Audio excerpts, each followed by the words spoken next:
But we start with the storm. And although many of us may think the impact ended when the power was restored to our homes, area farmers know one thing. They still don't know the full impact across our entire area. The numbers are staggering. The Agriculture Department reported 57 of Iowa's 99 counties were in the path of the storm. 36 counties, a third of the state, hardest hit. In those counties alone, 3.5 million acres of corn is grown and 2.5 million acres of soybeans are planted. And in Illinois, Rock Island and 4 other counties were listed as hardest hit in the state.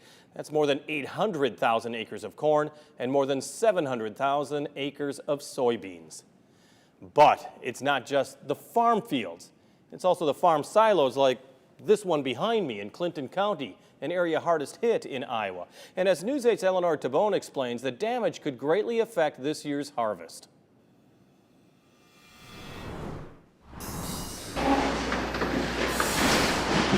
Four years worth of work, and it was all gone in 4 minutes. Upwards of $2 million in damage. We got 3 bins that are severely damaged, totaled out. Last week's Derecho, packing hurricane winds, ripped through the Campbell farm. This bin here actually ripped a lot of the concrete out with it. Corn and soybean farmer Dennis Campbell is facing a monumental task.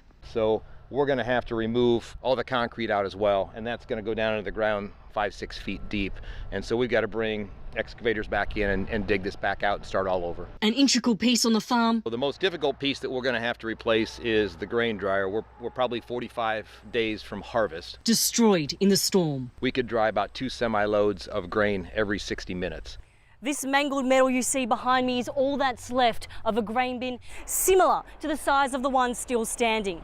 That means this year after harvest, instead of storing the grain, Dennis will have to sell it straight away.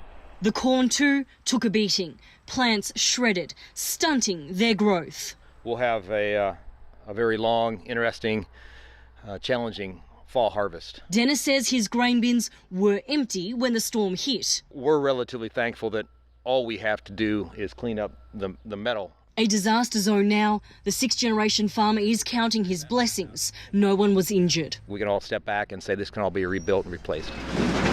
In Grand Mound, Eleanor Tabone, WQAD News 8. In fact, 4 truckloads of metal will be trucked out tomorrow.